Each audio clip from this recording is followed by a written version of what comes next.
We are live. Welcome everyone to our first Fireside Chat. We're just going to take a slow start here as more people join us. My name is Courtney Gillen and I am Global Business Development Advisor at Educate Online. Thank you for coming. We launched this Fireside Chat series so that we could give some of our students, parents, agents inside information on what it's like to have a variety of professions. And so today we are welcomed by Dr. Silvia Barros, you can see here.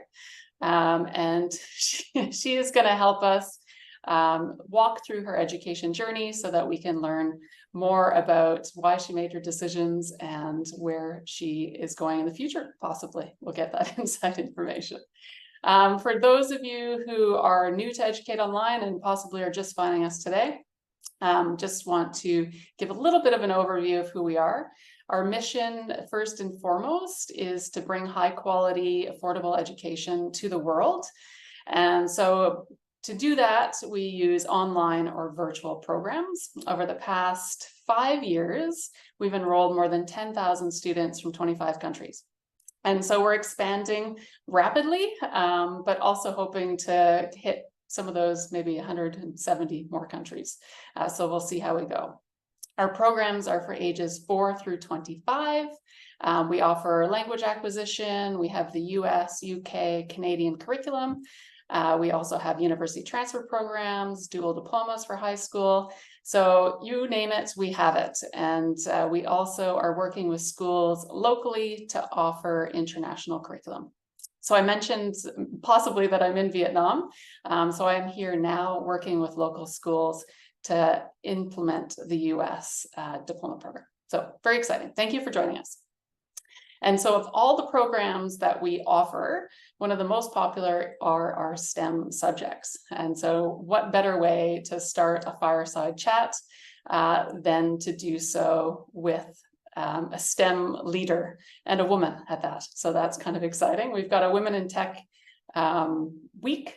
You'll probably see on LinkedIn a variety of different posts. And so anyways, without further ado, let's dive in to Silvia's life and journey, education journey. I'm going to start by reading her bio. I hope you don't mind. I'm going to put my glasses on because I need them.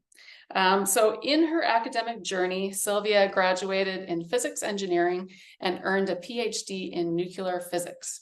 During her doctoral pursuit, she collaborated internationally, living in Spain, Germany, and Switzerland, where she contributed to groundbreaking research at CERN. After completing her PhD, Silvia took a postdoc position in Seoul, South Korea, where she later became an assistant professor, teaching courses and conducting research in radiation protection and detector development for 3 years. Just ahead of the pandemic, Silvia shifted gears, transitioning into web development. She self-taught JavaScript, attended boot camps, and has now embraced a career as a freelance web developer. Her journey showcases her adaptability and passion for both physics and coding. So, wow, that's incredible to read that and to know you a little bit and see what you've done. So thank you for joining us today. And so I have to ask, how did all of this start? How did you get into this field? First of all, hi, Courtney. Hi, everyone. Thank you for being here with us tonight. Tonight for us. My passion for science, I guess it might have started in high school when my physics teacher was actually pretty cool. And at the time, I really admired her. He really inspired me because he knew so much and he really could explain the world with the simple physics that the person learns in high school, but still, it was because of him that I ended up going to physics. When transitioning to college, I was considering going to architecture, actually. Okay. My mom always insisted that I had mathematics. So in high school, I had mathematics and physics. And after my physics teacher, I really decided to go to physics because of him. It's amazing the difference that a teacher makes. And we do see that kind of feedback from students, mostly about the teachers, not necessarily about the subject matter. And I think you'll agree, we kind of learned that growing up, that the schooling is not as, as important possibly as the people doing it. And so that's wonderful. And so you went into physics. What university did you attend? Where are you from and how did that look? So I'm from Portugal, and I graduated at the University of Lisbon, where I took my bachelor and master's. And then later my PhD, I did it also in Lisbon. Now the university is actually merged, so it's the same university, University of Lisbon. And during my PhD, as you already mentioned, I was able to collaborate internationally with other universities, with other institutes. And that was really enriching. Fantastic. And so how did you end up, from physics to nuclear engineering? How does that work? So that's works. So when you enroll for me, I don't know if it's similar to you, but for me it's a little different. No, of course. I mean, physics is very general, right? There are many subjects within physics. And when I finished college and it was time to decide what I wanted to do afterwards, professionally, I actually had to stop and think, what did I really enjoy studying? And it was radiation and nuclear. So those were also my favorite subjects. And again, maybe because of the professors, because they were also all really nice. They could really entice our interests into the subject with experiments, even with the theory. And that's what I realized, And then I started looking for a career within nuclear physics and radiation protection specifically, yes. I'm going to jump since you've talked about some of your experience working internationally. We have a couple pictures that you shared with us, and so maybe you could tell the audience a little more about what's happening here. Where are you? What are you doing?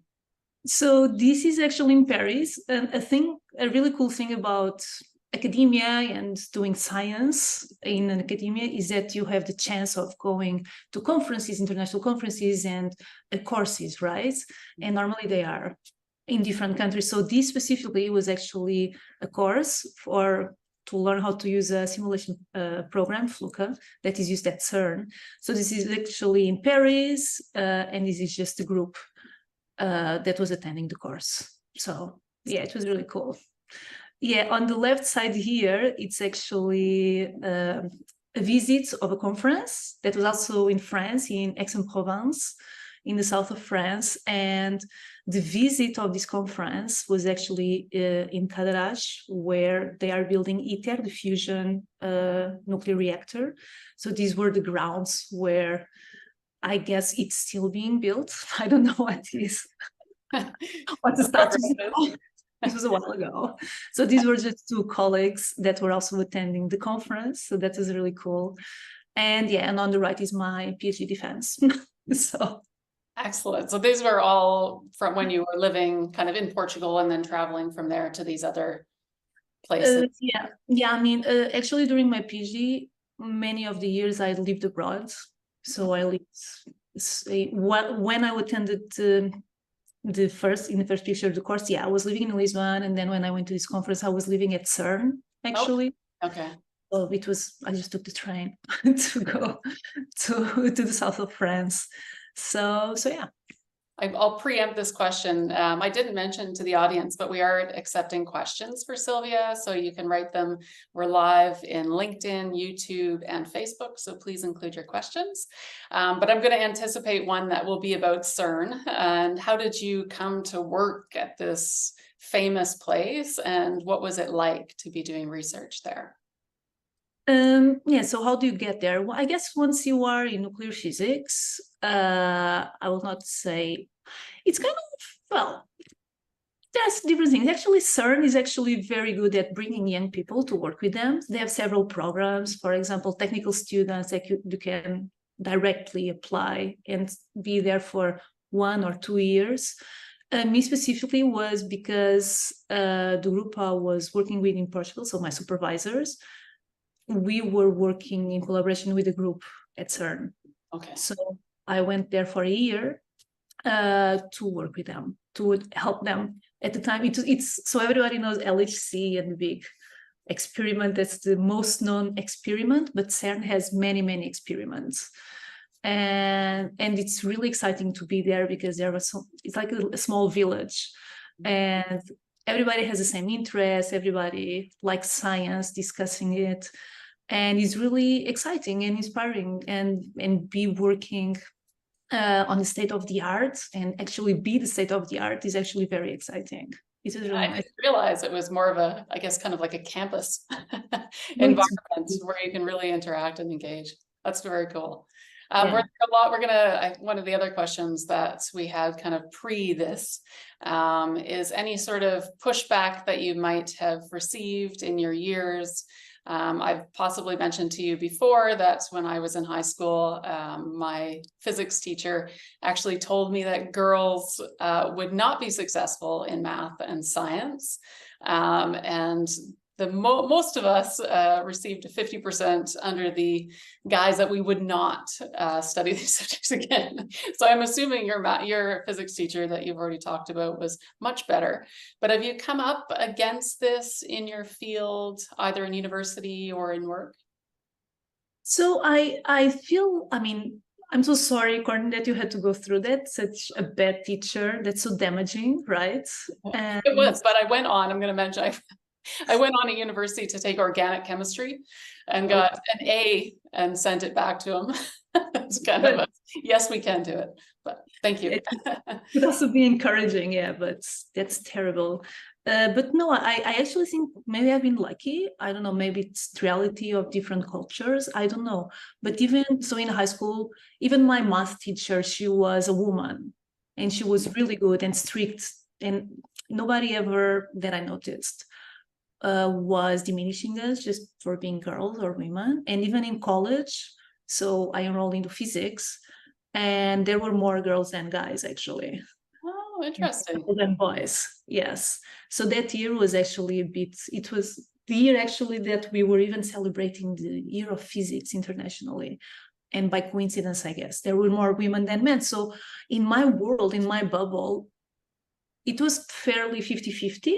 And over my career and my studies, I never felt directly. I would say that the only time actually I was aware that there was maybe some discrimination was a supervisor from when I was living in Munich and collaborating with that group, with a group in Munich in the Helmholtz Center, that after we became friends, he actually told me that the first time he saw my CV and he looked at my picture, he was like, "Ah, this is just a girl, you know, she's going to not be so good or perform so well."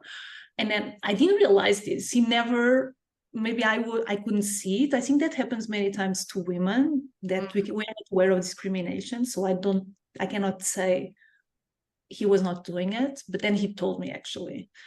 But then it was fine, and I proved myself without knowing that I was proving myself. And I would say that was the only time, even at CERN, there were several women. So the female presence was always very strong during my career, maybe not in South Korea, but even so, I didn't feel that it was because of being a woman that I was looking down. Yeah. So yeah, but I'm aware, I think I was very lucky maybe. And I'm aware this is not the rule, right? Otherwise there would be probably more women. It will, and possibly it's changing, I think, you know, as we go further in life. I went to school a very long time ago, so that view has probably changed quite significantly. But I think it's wonderful that you didn't possibly even think about it as you were going into high school and college, like it didn't even occur to you.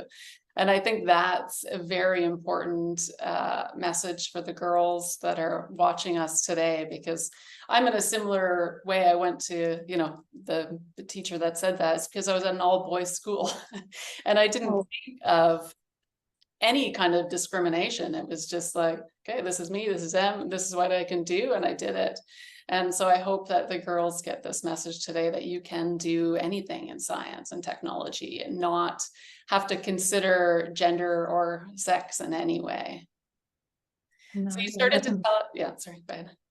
No, go ahead.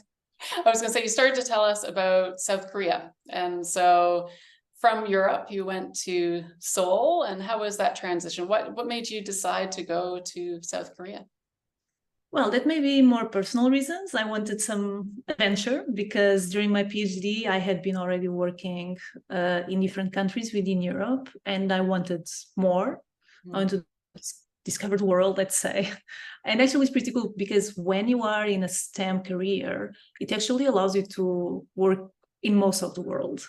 So that's very liberating. Is feeling that freedom is really good, that you can pursue your passion and still, if you want that also desired of traveling and adventure, that it can actually help you. So that was it. So I wanted to explore the world, and I just found a job in South Korea, and I went, yeah. And I went there. Easy.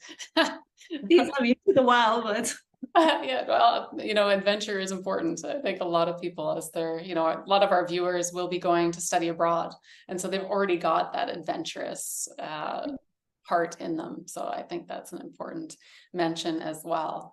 And so you worked in South Korea for a couple of years as an assistant professor, and then came a switch. You went from sciences, physics, nuclear engineering into tech.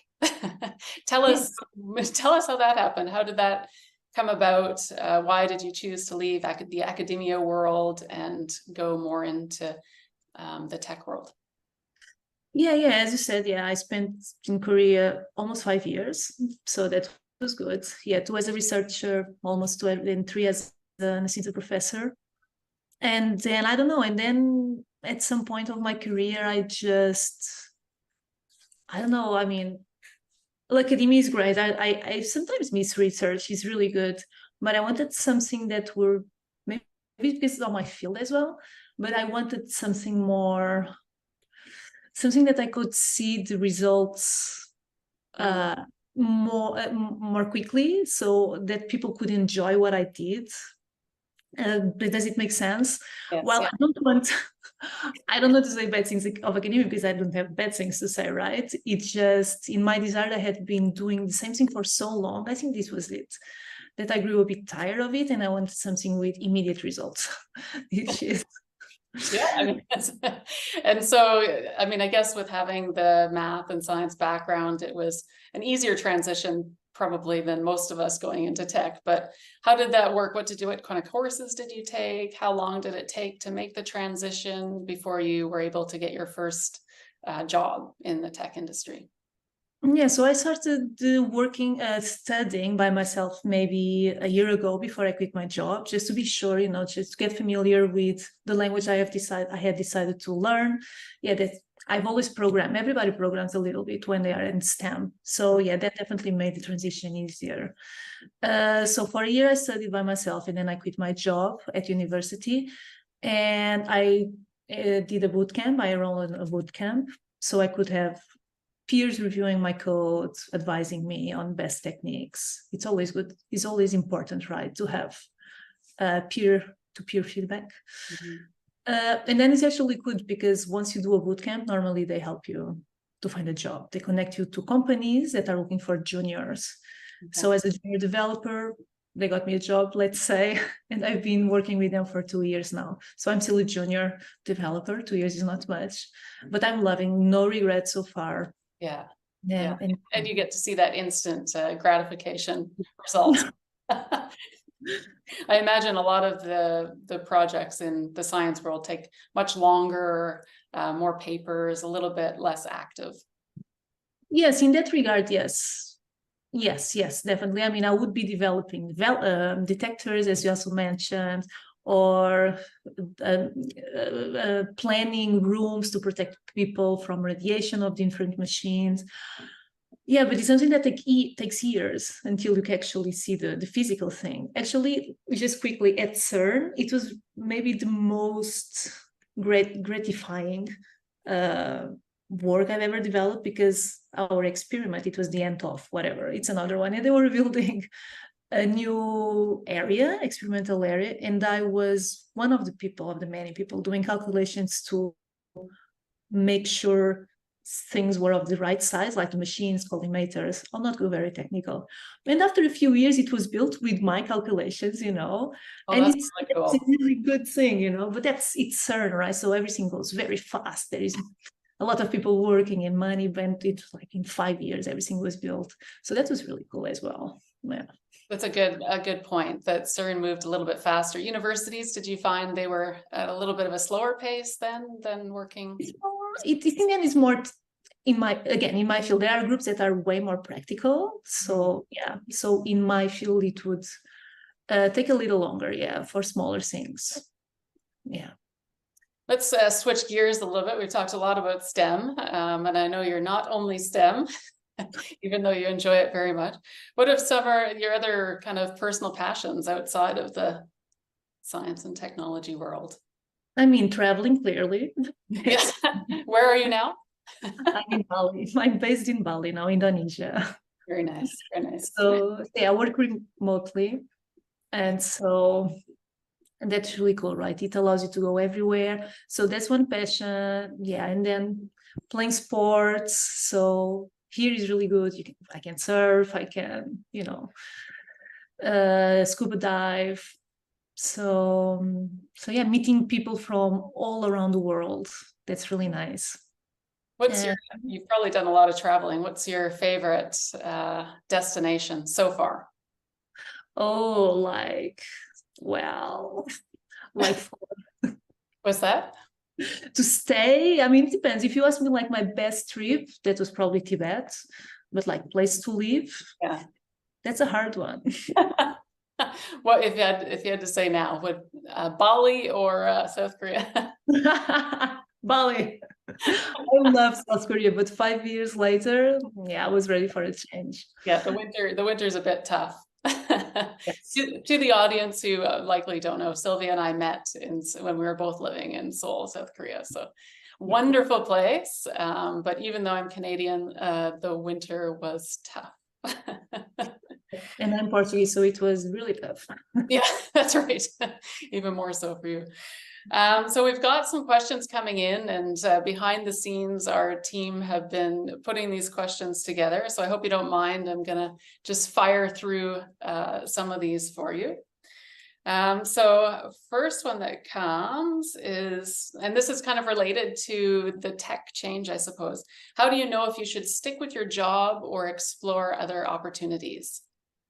Oh, that's a good one. I don't know. The way I do it's if I'm feeling fulfilled in my current job, and by being fulfilled I mean intellectually, monetarily, then I'm good and I won't switch. But once after a while, and I'm sure it's not a phase, only a phase, right, of when you are not happy about something, then it's definitely time to switch and not just be in a job because you are afraid of change, because there's so many opportunities out there. It's just the courage of reaching out and take the risk, and then your life will just be better. Yeah. And there's great growth. I mean, I guess when you change jobs, and if you're in a job for a certain amount of time, you still want to have that growth, be learning new things, taking on different skills. So that's an important one, I think, for the audience too, is make sure you're still growing and learning continually. There's so many options now with online learning, virtual at all levels, micro learning, like you did the boot camp online. Also universities as well are doing a lot of programs online. So there's no excuse not to continue. Yeah, even my boot camp was online, actually. Yeah. Yeah. And that leads us to the next question. Is someone actually asked, what was the boot camp that you did? What was the name? Oh, it was of Barcelona Code School. Oh, okay. At the time, it was during pandemic, so at the time they had an online program, and that's what I did. Yeah, and it was great. JavaScript and React, and some Node.js, a bit more technical. Yeah, that's what I did. Yeah, it was 3 months. Okay. Yeah. Not too bad. And how much did you have to study per day? It was 8 hours working per day. Cool. Yeah, it was like a full-time job. That's why I had to quit my job before, because it was like, it's a bit too much. That is a bit intense. Okay, good. Let's see, next one. This one is a little different, changing again. What are some changes that you would implement to make life easier for women wanting to go into STEM? I mean, you've mentioned that you found it quite easy to go into STEM anyway, but for those who might be in possibly different backgrounds or countries or that don't accept it, what would be your advice? Yeah, so I can definitely see it even now. Many times when I go to these networking events of tech, it's mostly men, and maybe in 20 people there are like 3 women. And maybe that's also what you're saying. Maybe in Portugal, I know things are more 50-50, but maybe most countries are not. And I think things will not change overnight to make life easier for women. But I understand totally that can be very intimidating when you enter a room and it's dominated by men, and talking about what we nowadays say it's men things, right? Because so things that could, and that easily can lead also to toxic environments, right? Yeah. And women are just discriminated beforehand, and we are expected to get coffee or whatever, or no less, or not care about sports, or don't like cars, when this is not necessarily true, right? General life thing, yeah. Yeah. So I think life for women to have an easier path into STEM definitely has to start in school, not have teachers like yours that are not just discriminating just because you are a woman and expecting you to be less. And once you get into the workplace, to have men, I think it's really changing. You already see modern men, I call them like this, right? That they are already not having these expectations. So like maybe older generations will have it, but not younger generations. And so I cannot really tell you things that need to be changed, that would change, because they cannot be changed for overnight. It's a mentality problem. It's not a miracle. Exactly. I could talk maybe equal pay, and flexible hours, but this is obvious, and this is transversal to all fields. It's not only STEM. But in STEM, I think it's the man-dominated culture, and it's changing, and it will keep changing. And I think women will feel more confident about themselves and not as intimidated. And just be confident. And you can actually, when men are being a bit sexist without even knowing, sometimes we can tell them in a nice way. I think that's an important point, to not just cower away, to actually be strong and make the comment. And you have so many things that you can study and become better and offer more contributions. Like you said, that one professor, you didn't realize that he was kind of testing you, but you were showing what you knew and getting involved, and that made all the difference. Mm-hmm. Good. Another question here. Oh, what I will mention before we go to, it looks like might be our last question. But if you have any more questions, do type them in the box available to you, and we will answer them kind of after, if it's helpful. I'll ask Silvia to give us some answers, and we can help to guide you. And I will also mention that Educate Online has so many different fields available to students, which reminded me of a question that I wanted to ask you, and that is artificial intelligence. How is that going to affect the tech world? Should new graduates or students still be considering to do tech? I think so. So I work with artificial intelligence. Okay, so you're using it in your daily. I think many companies are introducing them as tools, and they are really helpful. I also read many things, like many articles saying, developers' jobs will disappear in 5 years. Yeah. And if you really use it, this is not true. It might decrease the number of web developers that are needed, because some of the very simple tasks can actually be performed by AI. But when you go to more complex systems and applications, you need a human. You still need a human. It's not going to be 5 years that it's going to replace us at all. So yeah, so if you are someone who wants to go to STEM and AI is there, awesome. Just get familiar with AI, know how it works, learn how to use it, and you'll just enhance your skills. And you'll just be faster at what you do, and you'll build way better than AI would do by itself. Yeah, I agree. Yeah. A lot of our schools, actually all of our schools, are implementing AI in some way in classes, because there's no reason to not. Like you said, you can get more information, help you develop your skills. So that's wonderful. So good news, people who are watching, you can register. We've got a number of different courses. AI is most certainly one of the most popular at the moment, and we're continually updating that course with the schools. We also are going to be doing a collaborative AI course, which will be virtual with University of Cambridge at St. Edmund's College, and that will be announced soon in the fall, so stay tuned for that. But in terms of high school courses, we've got more than 20, 30 courses in cybersecurity or coding, etc. So you can enroll now. And final question for you, and thank you for joining us today. I know that our students will get a lot out of this. And so the final is, any inspirational words for the girls, but also for the boys in going into into tech or science, or what would you say? I would just say, if you like it, just go and learn and have that will of improving yourself and giving your contribution. And it's great, and especially tech, it's always evolving field, so it will never be boring. So you'll always be learning new things, and it's always exciting, because it's kind of the future, is the sci-fi of our times, right?